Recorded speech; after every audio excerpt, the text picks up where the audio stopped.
پاکستان کے خلاف ہماری پارٹی کے لیڈر نے بات کی تو ہم نے اس سے علیحدگی اختیار کی. تو میں یہ پی ٹی آئی کے لوگوں سے بھی کہتا ہوں, ان کے ایم این اے سے اور ان کی پارٹی سے, کہ اس بات کے بعد انہیں بھی اپنے بانی اور لیڈر سے قطع تعلقی کا اظہار کرنا چاہیے اور پاکستانی ہونے کا ثبوت دینا چاہیے, جیسا کہ ثبوت ہم نے دیا ہے. اسی ثبوت اور اسی محب وطنی کا اظہار پی ٹی آئی کے دوست کریں اور وہ پاکستان میں اپنی پوری قوم کو اور اداروں کو یہ بتائیں کہ اگر پاکستان کے خلاف بات کی جائے گی, پاکستان کے آرمی چیف کے خلاف بات کی جائے گی, پاکستان کے بیانیے کے خلاف بات کی جائے گی اور بھارتی جو بیانیہ ہیں اسے اڈاپٹ کیا جائے گا,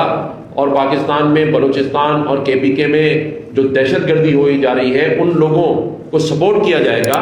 9 مئی جیسے واقعات کیے جائیں گے, اور پھر جیل میں بیٹھ کر بھی جو بیانیہ ہے, جو لاڈلا پن ہے, جو ان کے ساتھ ٹریٹمنٹ کی جا رہی ہے, جو ان کو سپورٹ مل رہی ہے, اس سپورٹ کو تلاش کرنا چاہیے. مجھے لگتا ہے کہ جیل میں عمران خان صاحب کو اتنی سہولیات میسر ہیں کہ ان کا باہر آنے کا دل نہیں ہو رہا ہے. تو میں یہ سمجھتا ہوں کہ یہ جو بیانیہ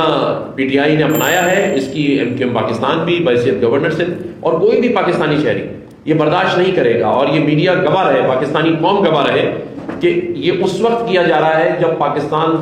اپنی معاشی اڑان اڑ رہا ہے, جب دنیا کے جو بڑے طاقتور ملک ہیں وہ پاکستان کے لیے اچھی باتیں کر رہے ہیں. صدر ٹرمپ کا پاکستان کے لیے جو الفاظ کلمات ادا کرنا اور اس کے بعد پاکستان کا سعودی عرب سے معاہدہ کرنا, پاکستان کو سعودی عرب نے اپنے محافظ کے طور پہ چنا, لیبیا کا پاکستان کے ساتھ دفاعی معاہدہ کرنا, سی پیک کے دوسرے مرحلے کا دنیا میں عالمی سطح پر ڈسکس ہو کر اس کو شروع کرنا, اور پھر ترکی اور چائنا اور باقی ملکوں کے ساتھ پاکستان کے جو معاہدے ہیں, یعنی بہترین سفارتکاری سے ایک طرف ہم نے چائنا, دوسری طرف امریکہ, اور پھر ترکی اور سعودی عرب, اور پھر آپ دیکھیں کہ ایران اور امریکہ کے درمیان بھی کوئی ثالثی کا کردار پاکستان کے فیلڈ مارشل اور حکومت کر رہی ہے.